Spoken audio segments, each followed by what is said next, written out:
Welcome back to Salsa of the Week. You guys want to learn how to make this easy salsa? Well, follow me to the backyard. My dad plants so many chiles in my backyard that honestly I don't even know what to do with them. But I turn them all into good salsas. I have a special salsa with chile chiltepin that is going to be straight from my garden. Organic. My dad planted this plant for me and I'm really excited to show you how I make this salsa. Remember, this chile is really tiny, but it has a lot of heat. So follow me to the backyard.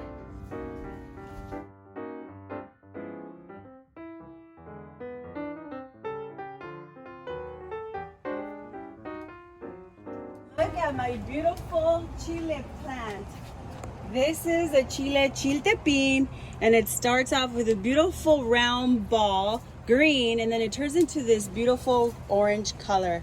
So now let's start picking the beautiful ones. Again, this is very, very strong. It's very, very spicy.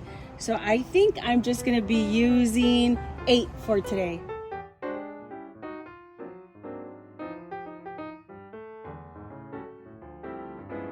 All right guys, so we're back in the kitchen and I just gave my chilitos a little quick rinse, and I'm gonna be using a mixture of all these little small tomatoes. I have the cherry tomato, the grape tomato, and in different colors. Look at this, the orange, the red, and the yellows. These are sweeter, so it's gonna go perfect with my chile chiltepin. All right guys, so now that we've cleaned and washed our chilies, now we're gonna roast them. And again, we want to, and don't forget to rinse your tomatoes too. Ooh, we have a live one. Just make sure you get that beautiful, nice char. And just kind of play with them with your hand, just like that.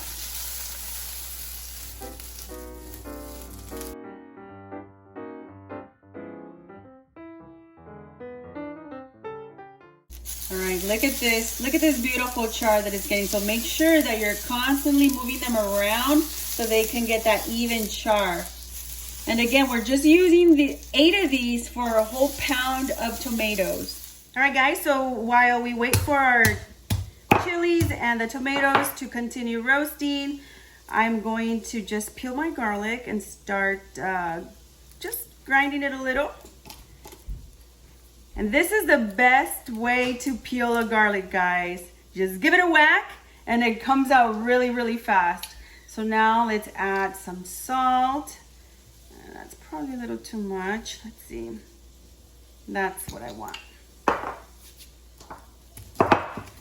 Make sure that you grind it really well before you start adding the chiles. And again, you want to start with the chile chiltepin after you do the garlic, because then it's going to be harder to grind it in here after you add the tomato, because now it's going to get all saucy and runny.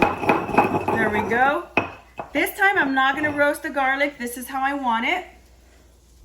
And now I'm just going to get all my little chilitos just like that. And again, you just want that little char, not too burnt. This. All right, so be careful with your fingers, guys. Again, this is such a little tiny chilito, but it's very, very strong in heat. So you gotta be very careful. I mean, for some people it might not be spicy at all.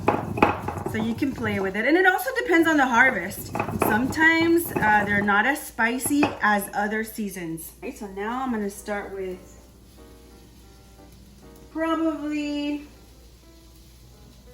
this amount. Now I start smashing really well. And if you need more heat, then you can just get more chiles and you start adding, but you wanna start with a couple before you start adding all of them. Beautiful. Okay, now let's get the rest. This is another trick that I learned, that you put a little towel on the bottom if you want your molcajete to have that stability, and then you don't have all that rocking back and forth. And of course the noise. So there we go. Oh, I can already smell the chile and the salsa and well, the tomato and the salsa. It's so good. All right, let me hurry up here. Again, guys, it's so easy to make salsas. Did you see how easy that was? I mean, you just roast your chili peppers and your tomatoes, or if you want to boil them, then you can do so. But I prefer the taste of that little char. All right, let's continue with the other ones. And this is a fun salsa because now it's gonna have a mixture of all these different tomatoes. And you'll see the difference. Once you start trying these, you're gonna see the difference in taste.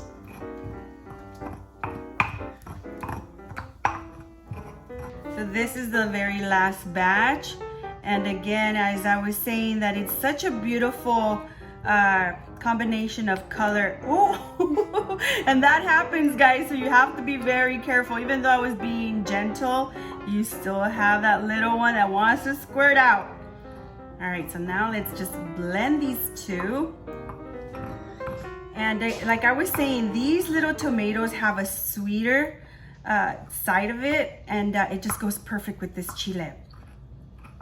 Oh, I'm already excited to try it. We gotta make sure that we blend it really well. And it took me what?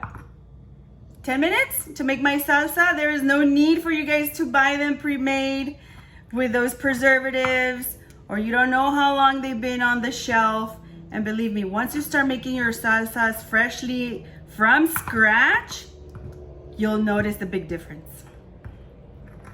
Okay, we're almost done here.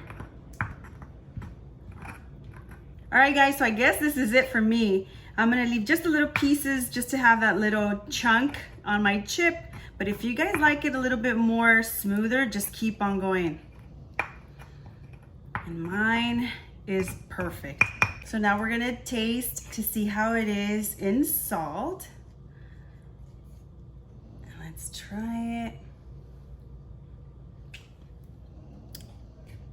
Oh my gosh, perfect. Woo!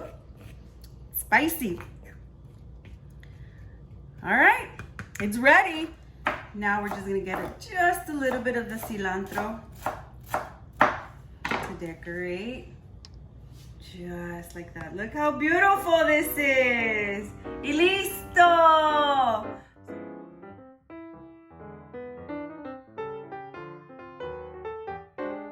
So now let's try it. Let's try with a chip. I'm telling you guys, to make salsa at home, it's not supposed to be hard. It's super easy, and then you get the best flavors.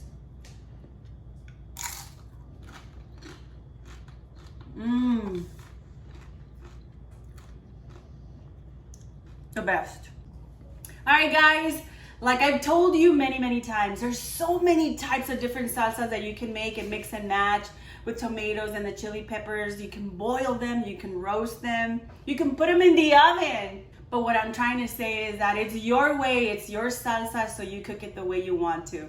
So I'll see you guys next Monday. Have a lovely week.